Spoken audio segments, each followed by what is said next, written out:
All right, hello everybody, and welcome to Geopolitical Trends, where truth matters. Hope you had a good weekend, a relaxing one. It's raining very hard here, so it's one of those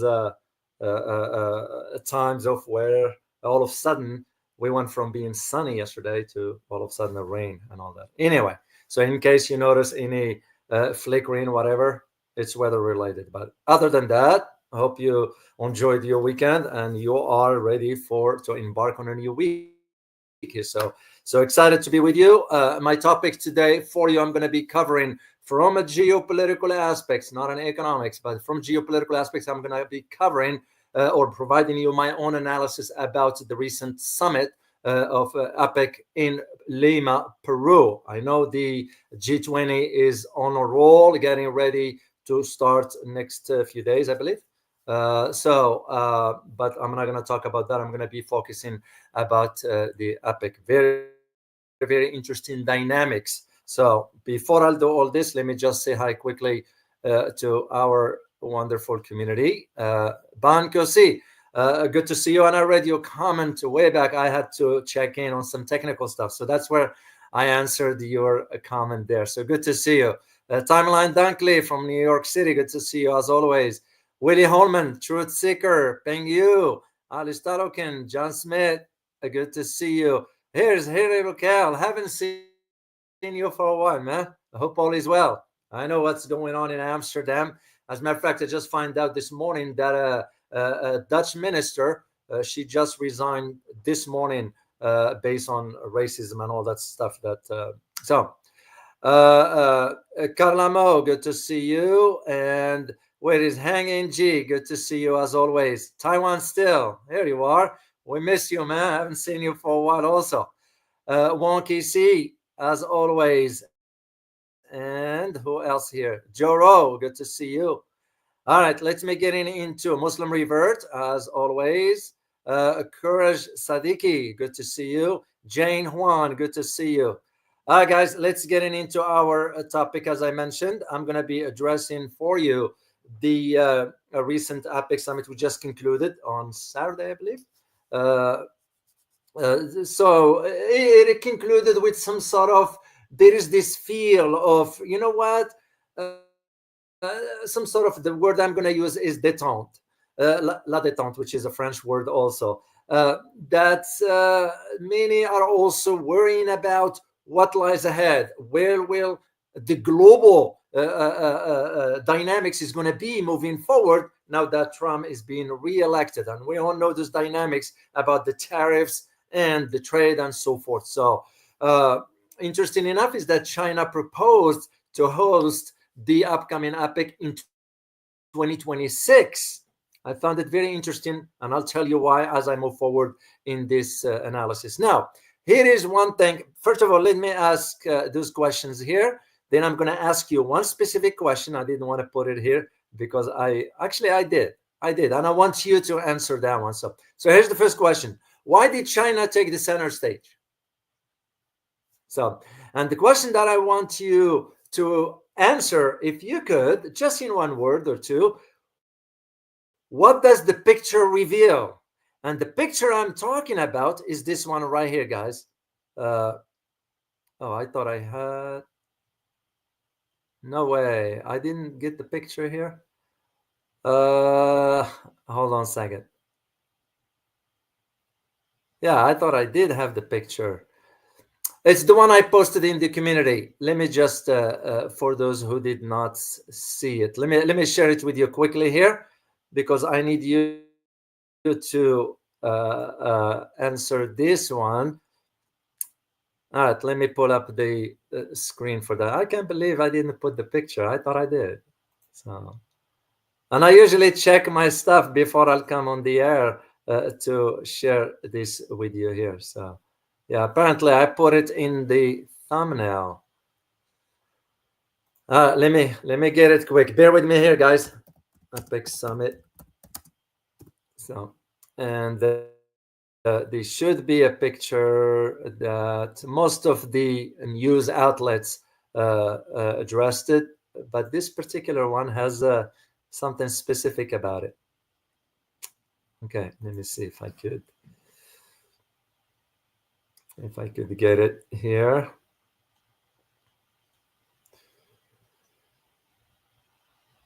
Okay.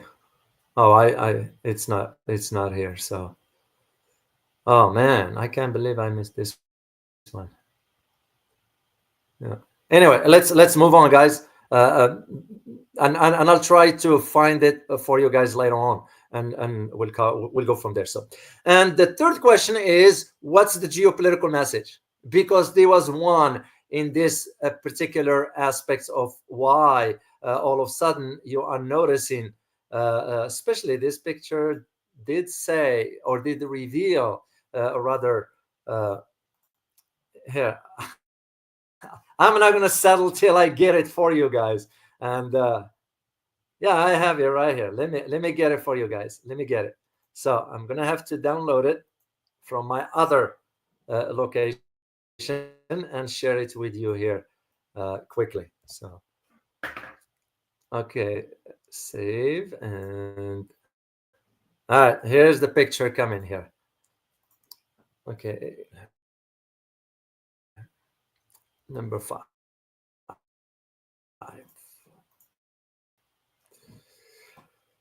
All right, let me remove the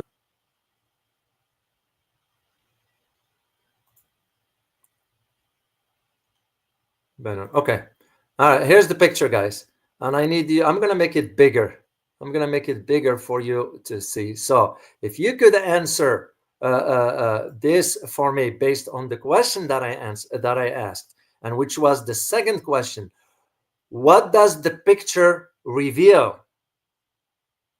So let me just see what your answer is, guys, because I am very curious about your answer regarding this picture here. And then it's clear. So let me see what your answer here.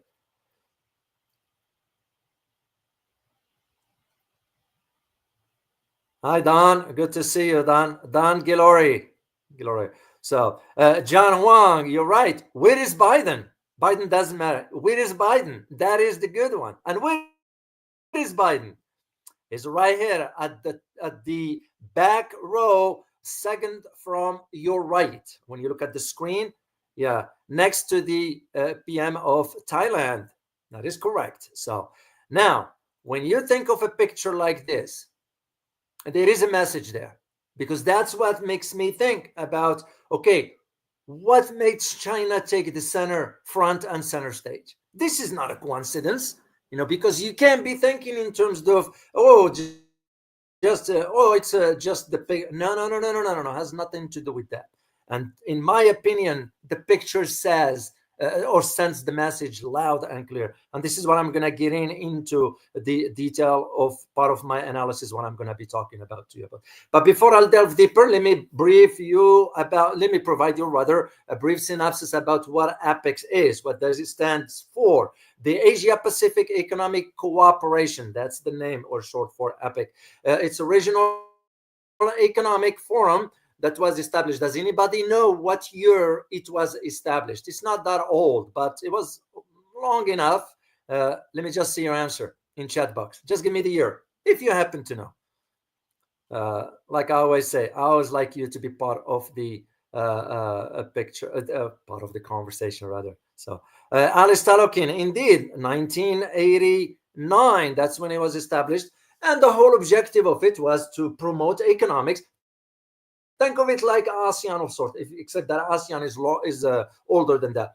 So growth, sustainable growth, and economic relations among member countries or economies. So what I found personally, and this is my personal opinion, what I found very interesting was the Asia Pacific Economic Cooperation. Makes you just wonder, even for us, what are we doing in that forum? What does Canada doing in that forum? Yeah, you might be on the part of the Pacific Ocean. So what?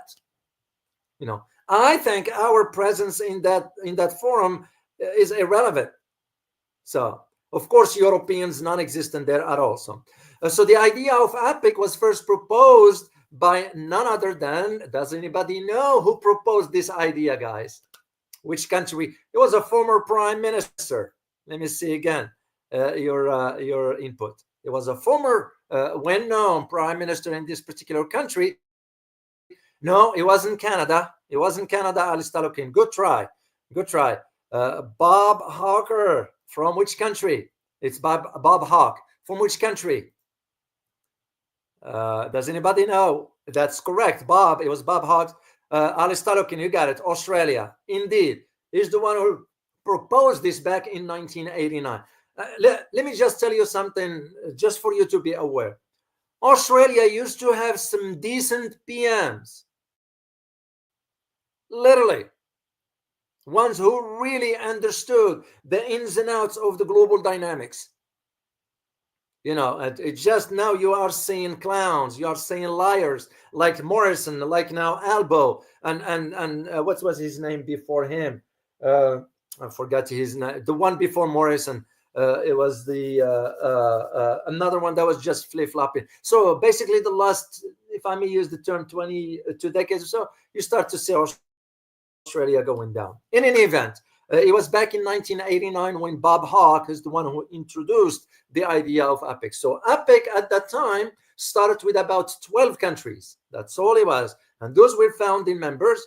And of course, expanded like every other global forum. It tends to expand. BRICS is an example. Now we are witnessing the growth and expansion of BRICS moving forward. APEC was the same. So it moved from 12 members to 21 members by 1998. So, and of course, here is where the things are. And I want you to pay close attention because I'm going to share this with you. And then when I do my analysis and share with you the final draft of the summit and see if you can connect the dots. Here is what APEC works for. APEC works to raise the living standards and education levels and to foster a sense of community among Asia Pacific members. So, okay, and I'm going to show you a link. I'm going to share a screen with you here, just in a big picture for you to see the member countries. So let me share screen. Member economies, and right here. Take a look, guys. I'm going to make the screen bigger. I know it's not very, very clear there, but you can see the countries that are sort of as part of where the APEC is. So I just, and I'll put the link for you guys later on to see. So, and this is why the importance of understanding at least what APEC is and what it stands for. But again, just pay close attention to what I just stated to you, and I'm going to repeat it because I need you really to pay close attention to this. APEC works for raising the living standards and education levels and to foster a sense of community. Attention, when I get into the final draft of the summit, you'll put the two and two, you put the dots together, as we say. So now, another thing I need you to understand is about the host country. And it behooves us to do a little bit of history, a little bit of geography, like I always do. And those are important.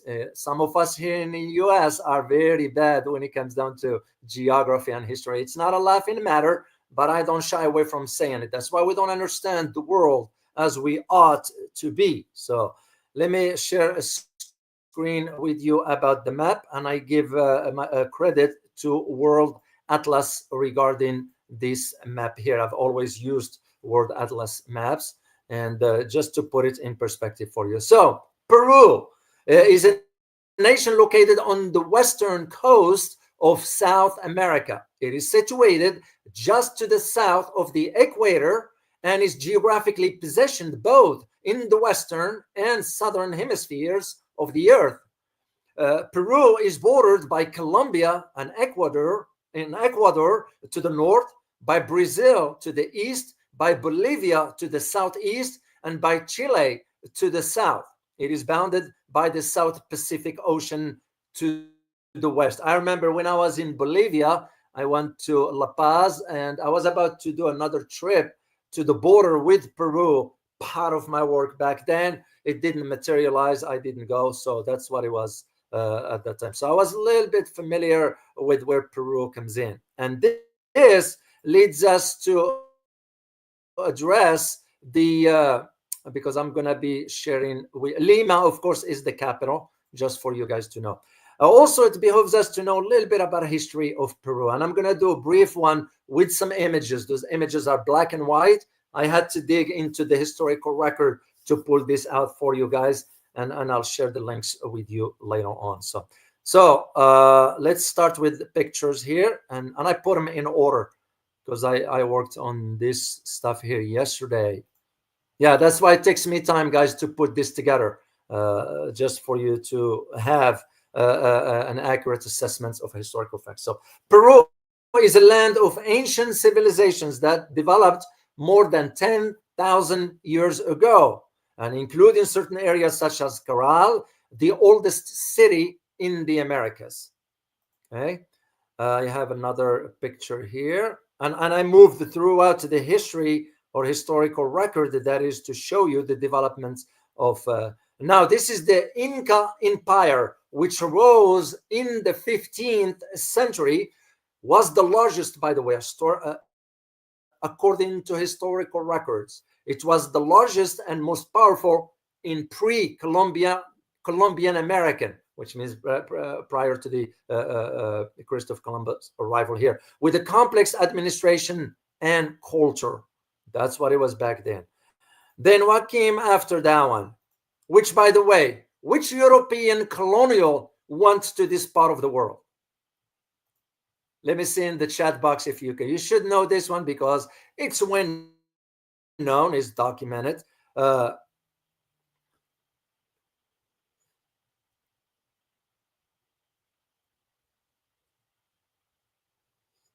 Which not the Dutch. Good try, David King. You got it. It was Spain.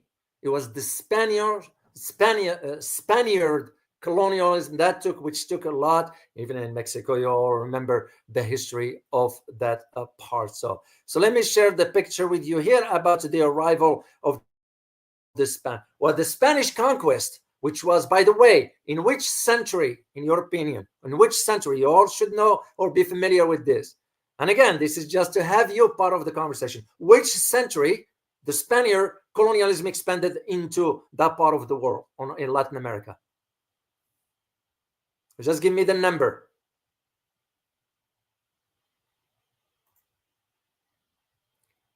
16, Taiwan still.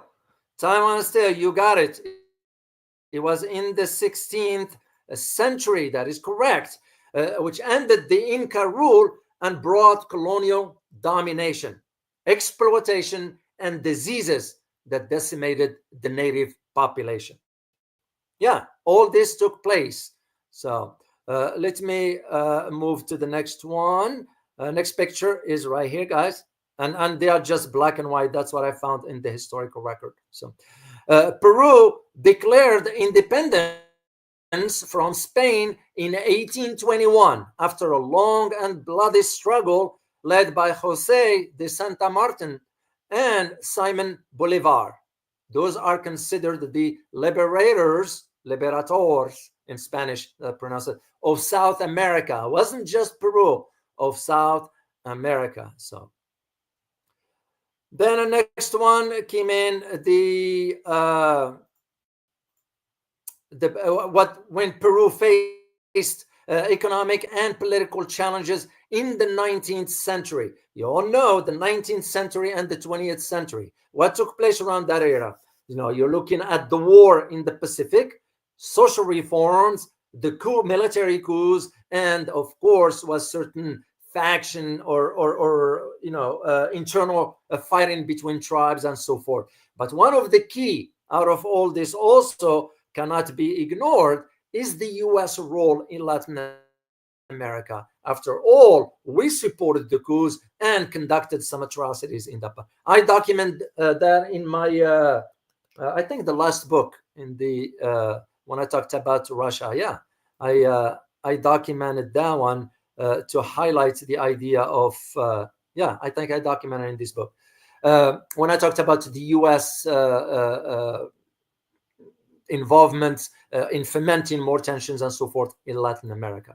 So Peru has experienced that aspect as well. And this is why I wanted to just briefly, guys, to share this with you. And the last picture I'm going to share with you is this one right here. This one was during the struggles that existed, the economic and political challenges that Peru faced at that time. And of course, nowadays, even though for us, the US, we're always keeping an eye on that part of the world because we wanted to maintain our dominance, but it doesn't work. So now what you notice now, Peru is now diverse and multicultural nation with the rich natural and cultural resources.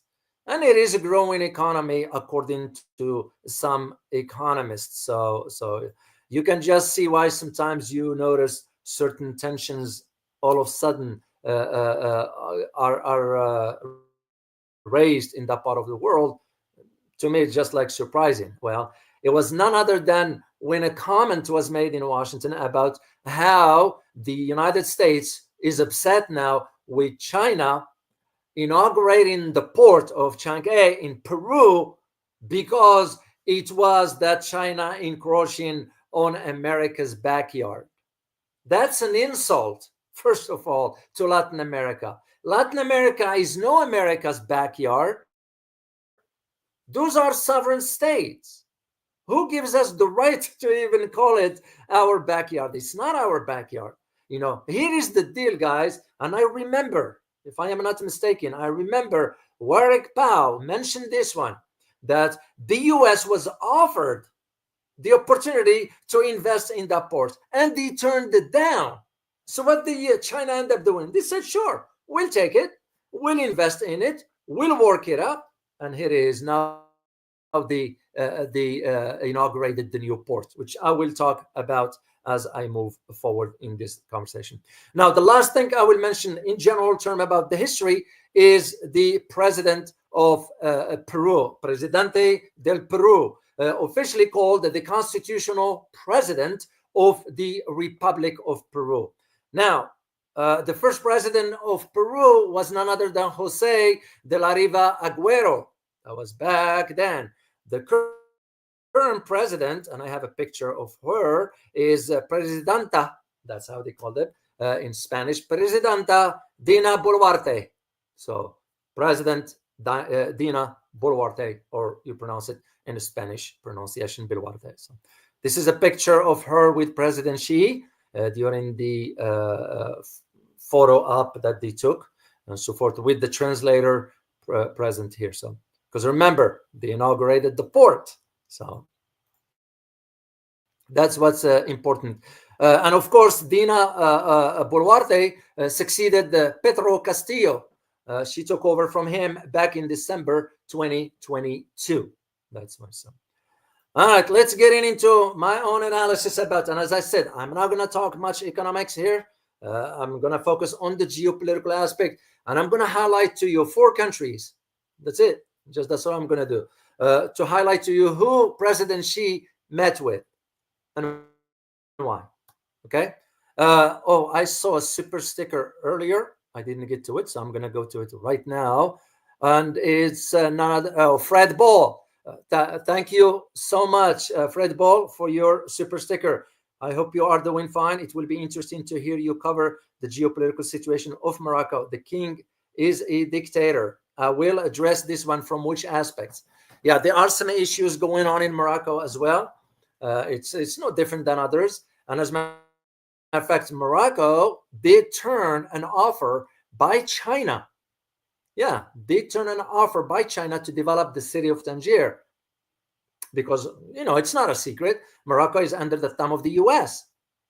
What even Moroccans themselves do not know. Unfortunately, I can't disclose this because it's still classified till today, and I can't. I wish I could. Even Moroccans themselves do not even know. When I say Moroccans themselves, I'm talking about some elements inside the government. So yes, I will address this one, especially pertaining to the issue that's going on with Algeria. So thank you very much for your super sticker here. So By the way, guys, if you have any question, put it. I'll answer super sticker questions towards the end. So let's start with the first meeting between President. It's not in a certain order. I'm just going this order this way with the President Xi and the Prime Minister of. Let me show you the picture, and you guys tell me who is that. The Prime Minister of. Let me see, guys, if you guys recognize the picture.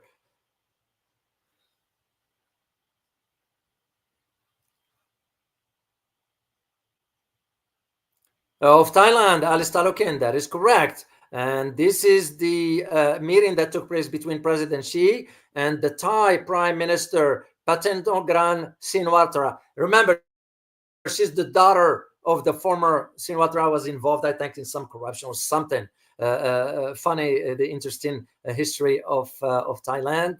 I was in Bangkok way back, but it was a brief visit, work-related, and I was at the embassy. So it was...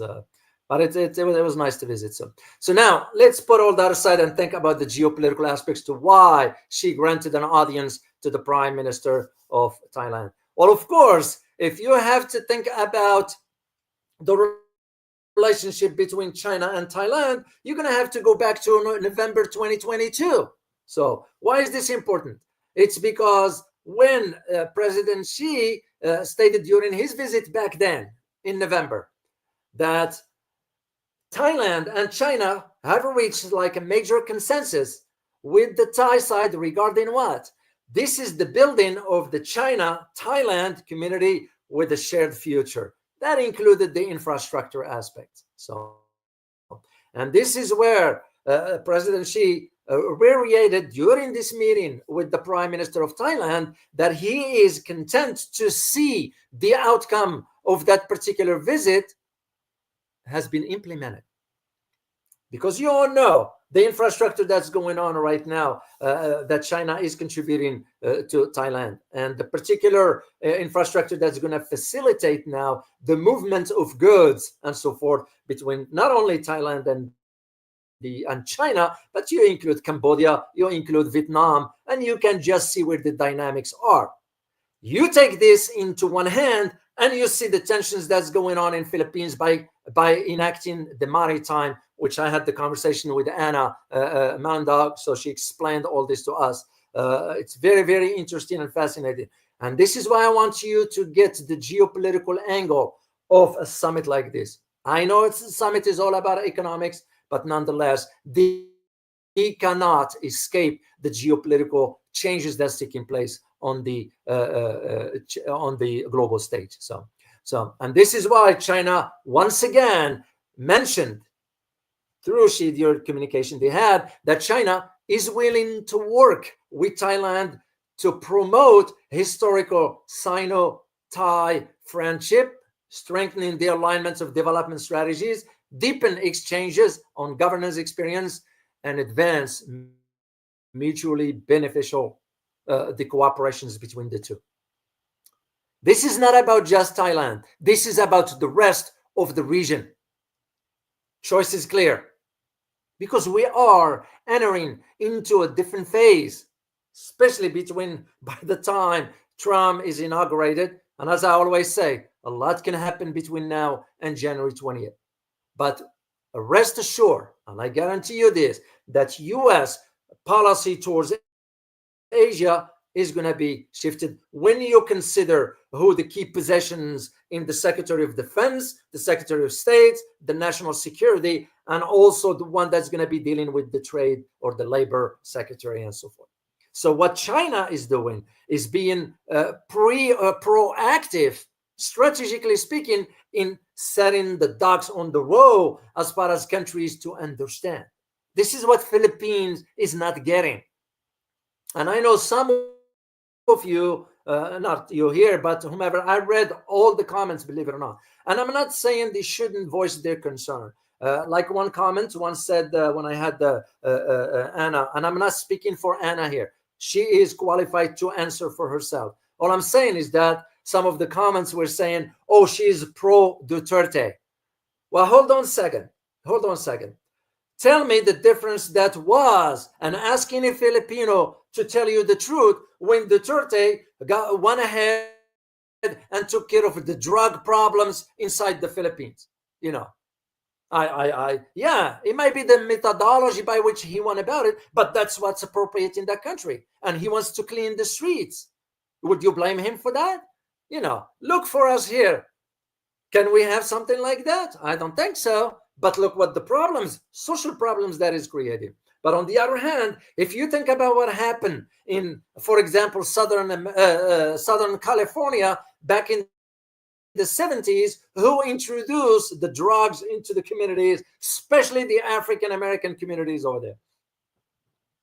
Facts are facts. But nonetheless, to go back to my point here, President Xi was sending a subtle message. That's how the China's foreign diplomacy operates. No need for confrontation. It's a subtle messages. And this is what also that picture of President Xi at the center. That's all it needs to be shown, and the message will take care of itself. So let's move to the next meeting. So the first, as I mentioned, not in a certain order, but the first one was about the Thai Prime Minister. Next one was about Singapore. And you all know this is Lawrence Wong, who just took over. Now, Lawrence Wong was very interesting for President Xi to meet with him. He met with him before the conclusion of the summit. It was on Friday, if I'm not mistaken, based on the article that I read. And I will provide you, by the way, all the links to this information I'm sharing with you guys. So now, what's interesting about this one here? Once again, the statement that President Xi stated, and it says, and I quote, according to the article, China is ready to work with Singapore to keep the general direction of their friendship and continue to march forward hand in hand on the road of modernization, end of quote. Now, if you couldn't see the message in this, I don't know what will, because the message is loud and clear. So, and this is where the remarks that President Xi made, because he also emphasized the friendly relations that existed a long time ago and still persist till today, despite, and here is the key, despite you have inside Singapore those who are pro-US, but there are also voices inside that they're saying it's not about pro-China or pro-this or pro-that, it's about pro-economic prosperity. And of course, when you mention this, what comes to mind is, where is your economic prosperity? Does it lie with China or does it lie with the US? Choice is clear. And again, I'm not advocating for China. I am not putting down my country. I'm stating the facts. Simple as that. So President Xi, that is, you give him the proper respect. Once again, he is strategically using measured words. Those are not words in the whatever. Those are measured. And that's usually a sign for a good statesman. I mean, compare to our president, come on. Our president. I'm going to get into that. Let's not get ahead of ourselves. So once again, President Xi did emphasize that friendship that exists between Singapore and China, not only as friends, but also as good neighbors. And the message wasn't just for Singapore. It was also for South Korea. It was also for Japan to a degree, because he was a meeting with Japan. I didn't talk about it here, but also to the Philippines as well. Because what Marcos Jr. is embarking on is destruction. That's basically what it is. So, and this is what's important about understanding the Singapore. I had a chance to read a comment from one of our member in the community by Jan Bond 7459. That's the screen name, and I'm going to share it with you word for word.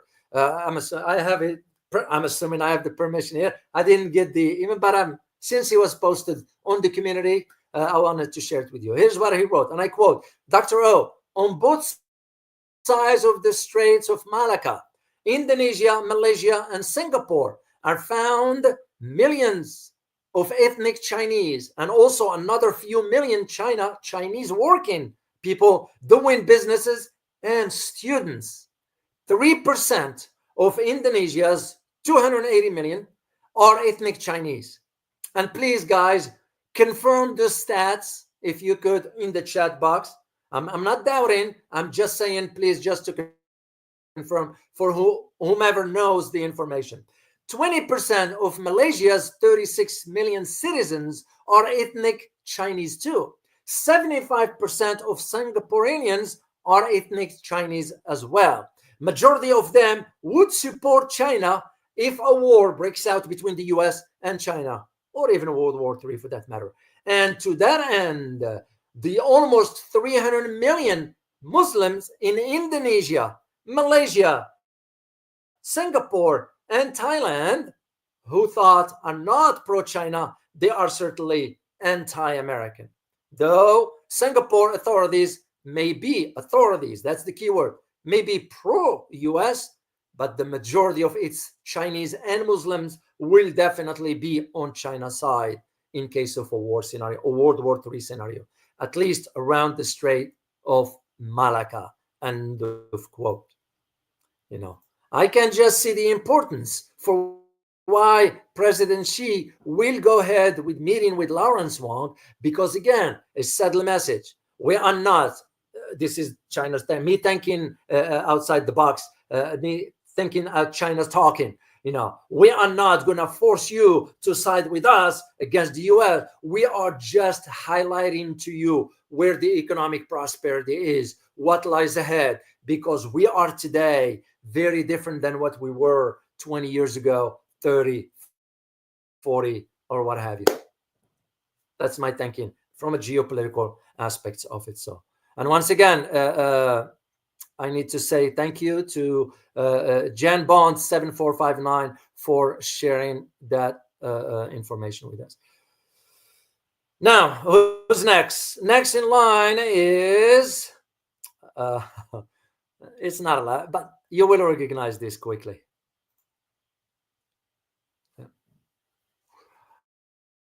Very interesting. And again, you ask yourself the question, why will President Xi decide to meet with the South Korean president?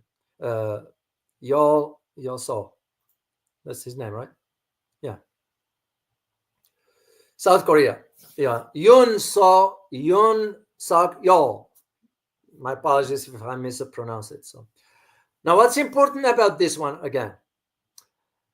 This one, what President Xi was sending the message is of a strategic nature. Yes, the economic is part of it, because look no further than when South Korea was pressured by the US to reduce its chip manufacturing or a trade they used to have with China, its economy ended up being hammered to a degree.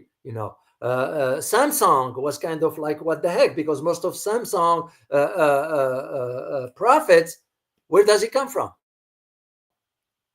Chinese market. There are some here in the US. I'm not denying that. So, and this is where President Xi called on China and South Korea to promote, here is the key, steady, and I put this in quote, steady development of the strategic cooperative partnership, end of quote. Loaded with two trajectory, of course, the economic and the strategic aspects of it. So, and this is also makes me also think as to what the South Korean president was thinking when he was meeting with President Xi. He is most likely thinking, and I have to remember what Carl Za, I don't know if you guys remember one of all the conversations we had a few months ago, and I asked him a question about why South Korea is doing this, and he did mention, and I remember, I'm paraphrasing here, and Carl Za was right that Japan and South Korea goes with the flow. If today China is the strongest, they're going to switch side. If tomorrow the US, they're going to switch side. So they're just going with the flow, whatever that is. And to me, in my opinion, the president of South Korea is noticing there is no change to the dynamics, that China is moving forward, whether the West likes it or not. that now with the election of President Trump and the expectation of the pressure that is going to be put on South Korea, yeah, Donald Trump is going to put pressure on South Korea to pay up if they want the security or defense of the country. And yet you and I know we're not going to defend them. We're not going to defend Japan. We're not going to defend Philippines. We're not going to defend Australia or Taiwan. They think this nonsense stuff. You know, look at just what's going on right now in Ukraine. He's also saying, hey, comedian President Z, you need to sit your behind down and talk to President Putin if you want to negotiate a peace treaty. And you might have to lose some territory. It's the same argument. But for President Xi, he's thinking in terms of long term. So, because remember, their last meeting was in Bali in Indonesia.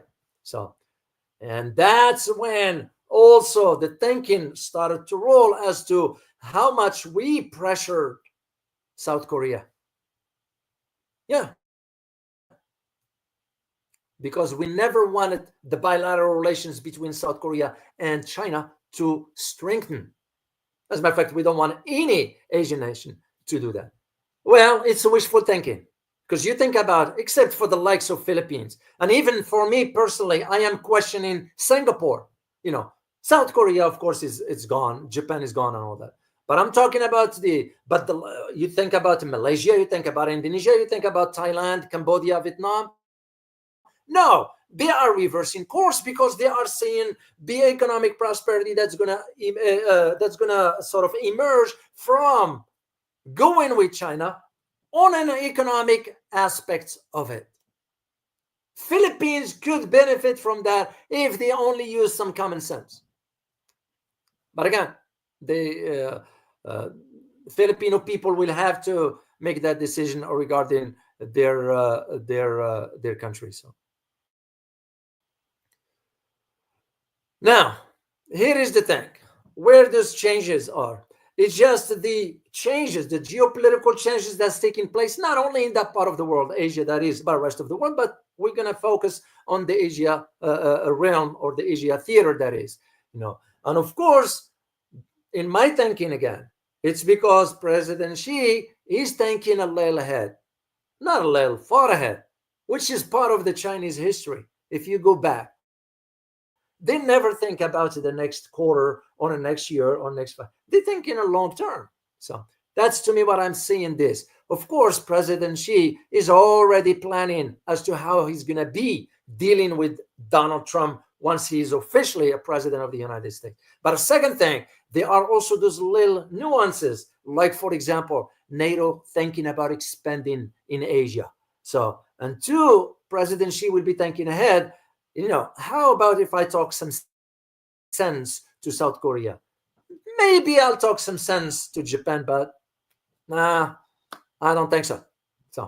So it's not going to work. And this is where President Xi used some key specific wording, like, for example, good neighborness and friendship, and remain committed to the goal,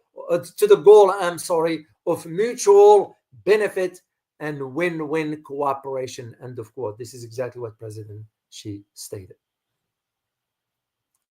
And this, guys, should give you an idea as to what are those meetings don't happen in a vacuum. There is a strategic calculation that President Xi, or China for that matter, is taking. And that's part of I call it shrewd diplomacy.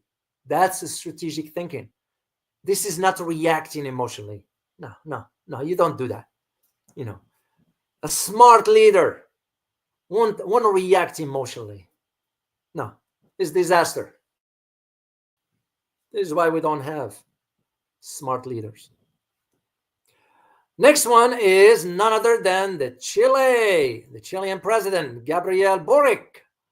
Very interesting, and I'm not going to get into the history, how he came to power, and so very interesting, very young, but also makes you ask the question, why President Xi granted the audience for the president of Chile, Gabriel Boric, on the sideline of the APEC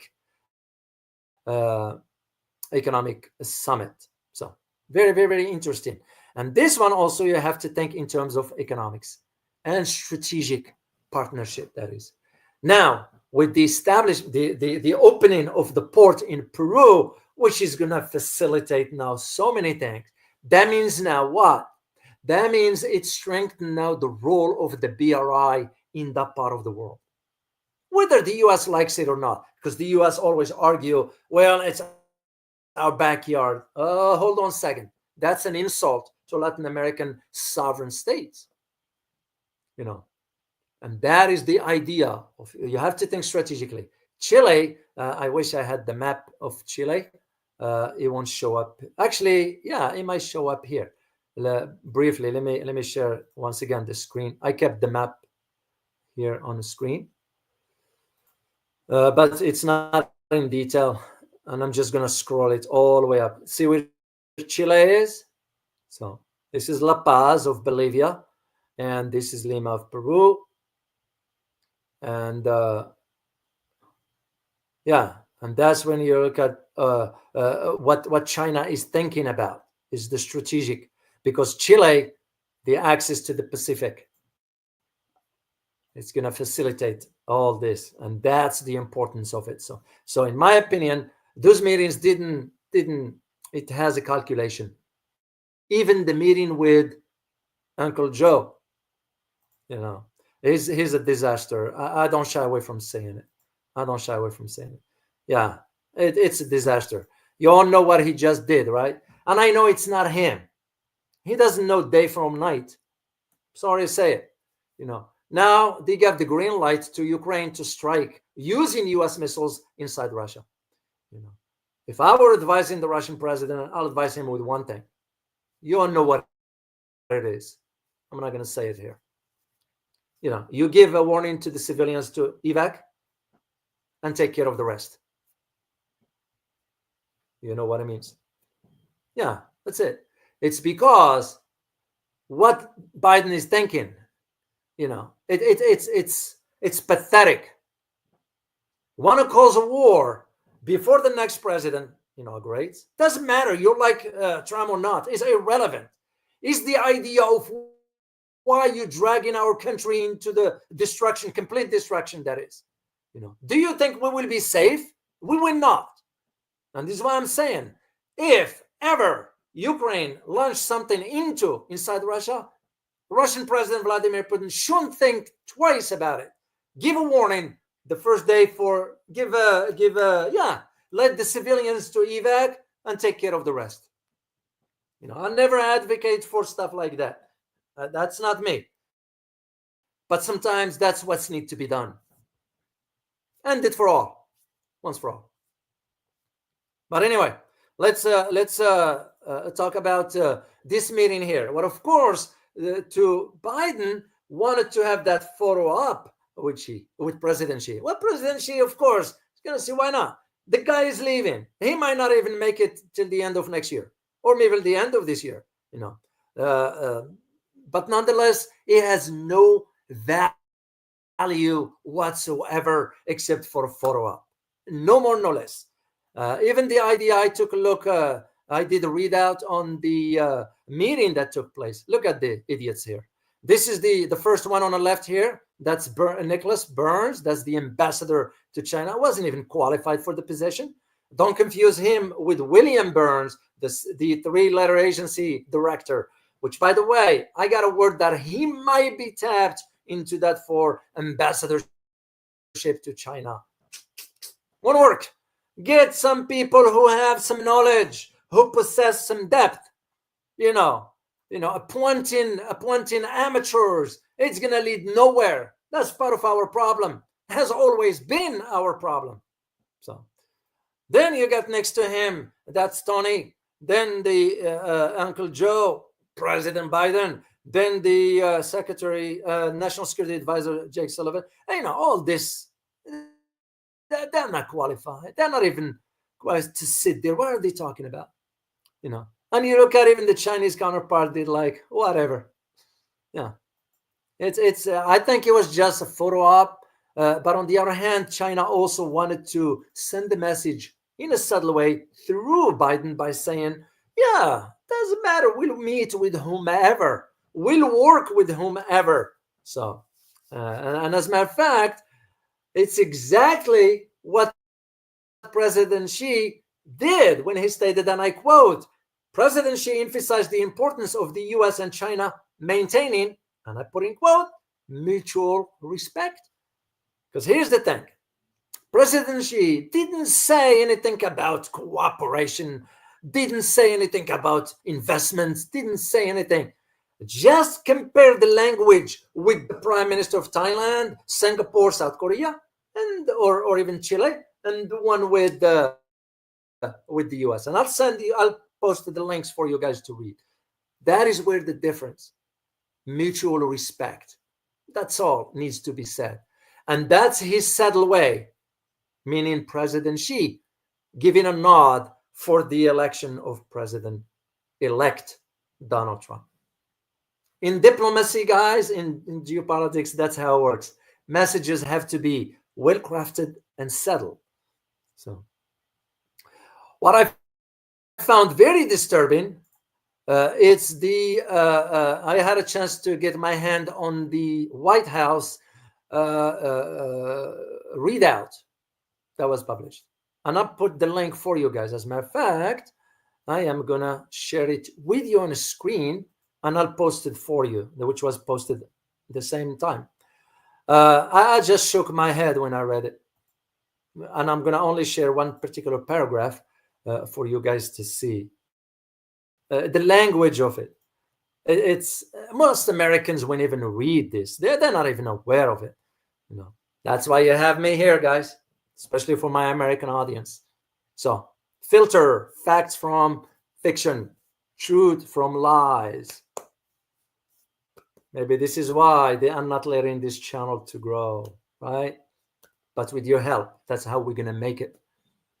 Hit that like button, guys, while you're at it, because that's how we're gonna make it, because of you.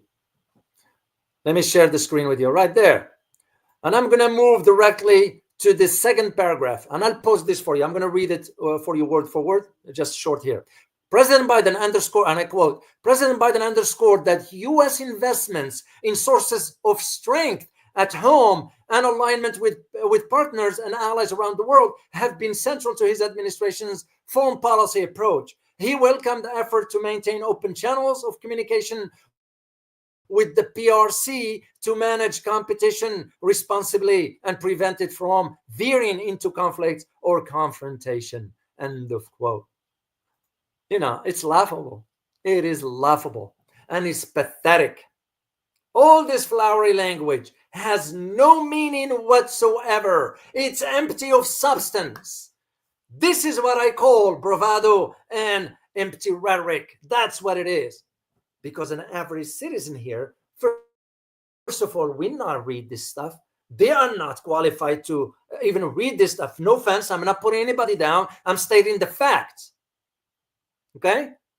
And it's meant for domestic consumption because it's coming to an end. Here is what we've done with our country. Why didn't they mention about the amount of billions of dollars that's been sent to both Ukraine and Israel? Why they didn't talk about improving the infrastructure here at the expense of the U.S. Citizens' welfare? Why aren't they talking about the inflation that is still going up despite what they're saying? Why the lies? Why the lies?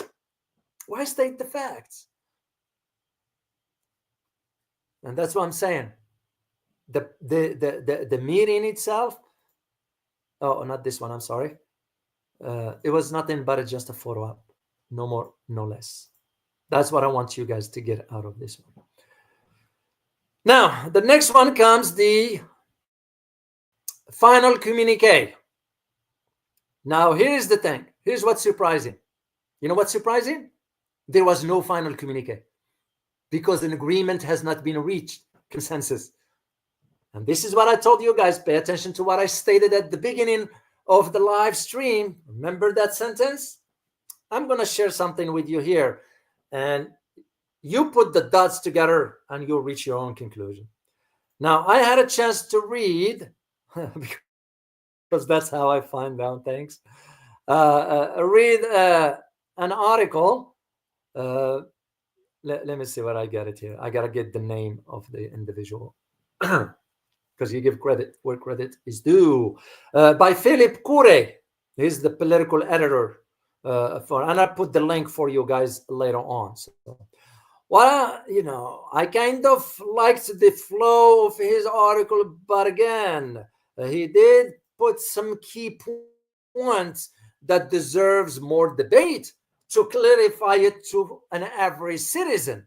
Not everybody can read between the lines. Not everybody is educated in geopolitics. Not, come on.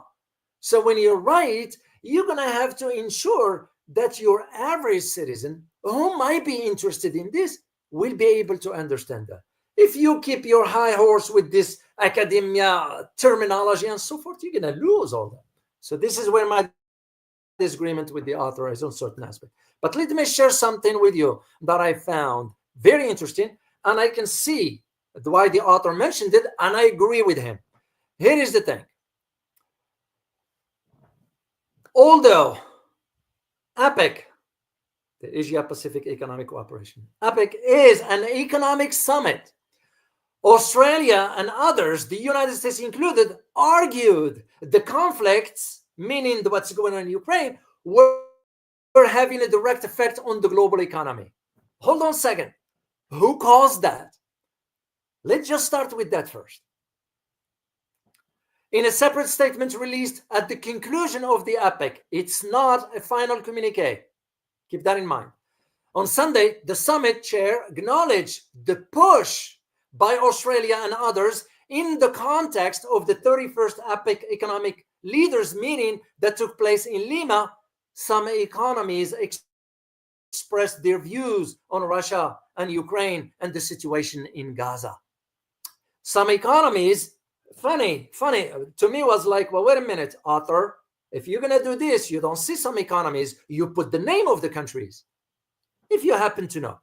Some economies consider that these issues have an impact on the global economy that could be treated in APEC. In other words, it can be dealt with during the APEC summit. However, other economies do not believe that APEC is a forum to discuss these issues, end of quote. What do you guys think? I need to have your opinion. What do you think? In your opinion, do you believe APEC should address the conflict, military ones, or stick to the economic aspects of it? Yes or no?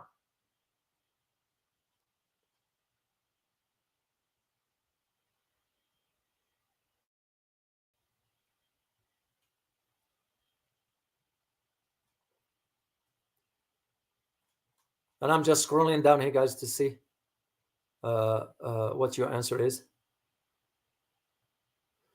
Hamad Sidi, you say no. Ramples 1, you say yes. Bad Alien, stick to the economics. Taiwan Steel. Where is it? Taiwan Steel. I was reading your stuff. Where did it go? Taiwan Steel. APEC should care about economy. Harry Local, no. Truth Seeker. Truth Seeker, no. Hang in G, APEC, stay with economics. And 544, boycott. Non-military, Al-Babak, YC. I see your point, guys. GS Ismail, just economics. You got a point there, and I agree with you.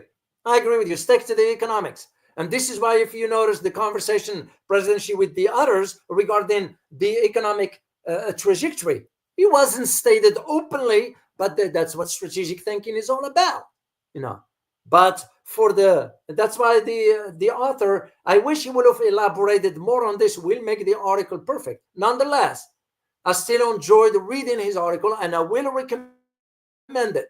And I will put the link for you guys to, if you want to read it later on.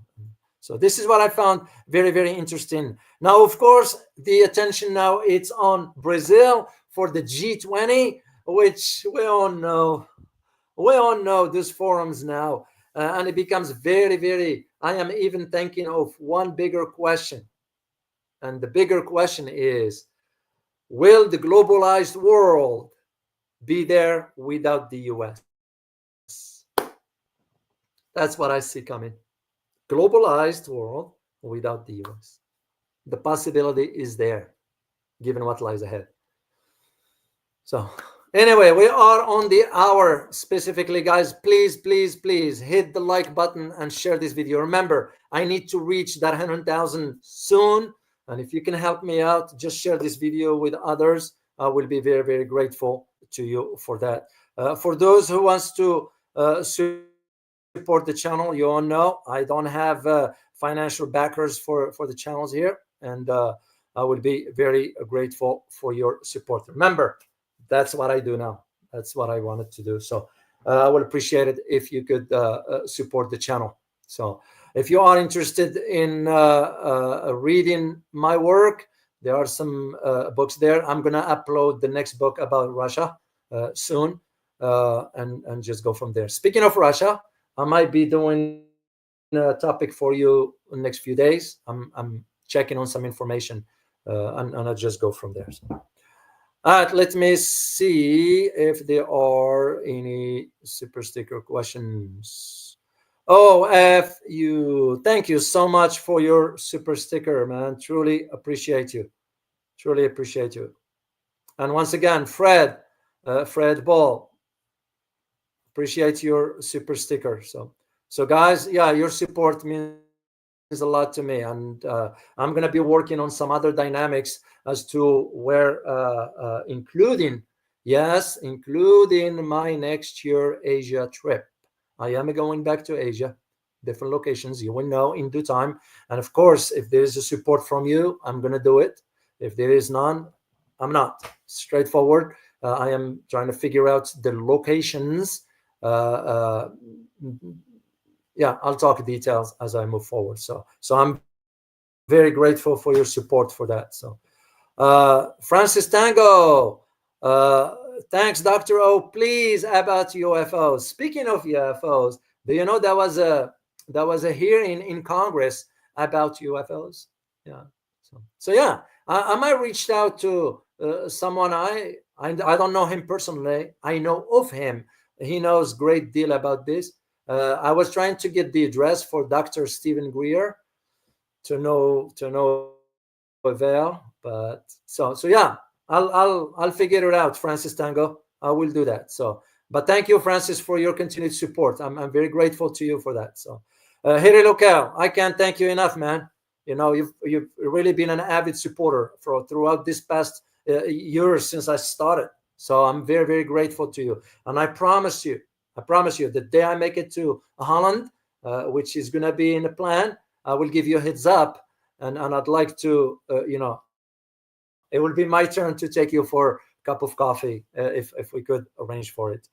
Jane Juan also has been an avid supporter. I'm very, very grateful. You all know, guys, the information that I bring you, it's not, you all know, I don't need sometimes I let my work speak for me.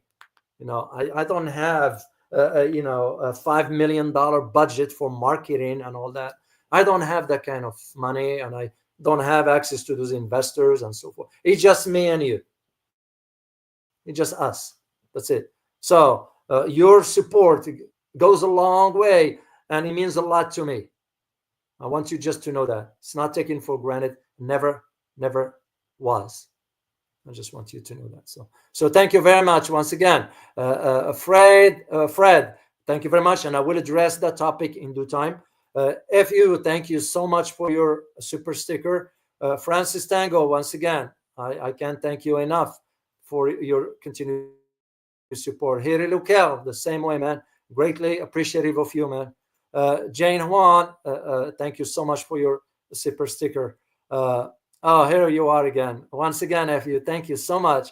No more economic wars from US. Yeah, because we can't be doing it forever.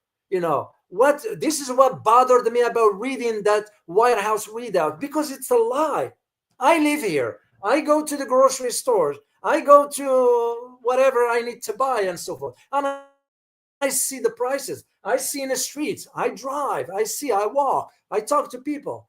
Not everybody is on what they're saying. We investing in a country. What are we investing in? Enough of these lies, But again, that's when you realize the system. Yeah, the system is corrupted to its core. That is where the problem. So thank you so much, FU, for your super sticker once again. Black motivation. Oh my gosh. Hi, Doc. Raj this side. I am really enjoyed this live stream. Keep it up. So, oh my gosh. Thank you so much for your support. And Raj, Raj, you guys know, Raj is my thumb designer.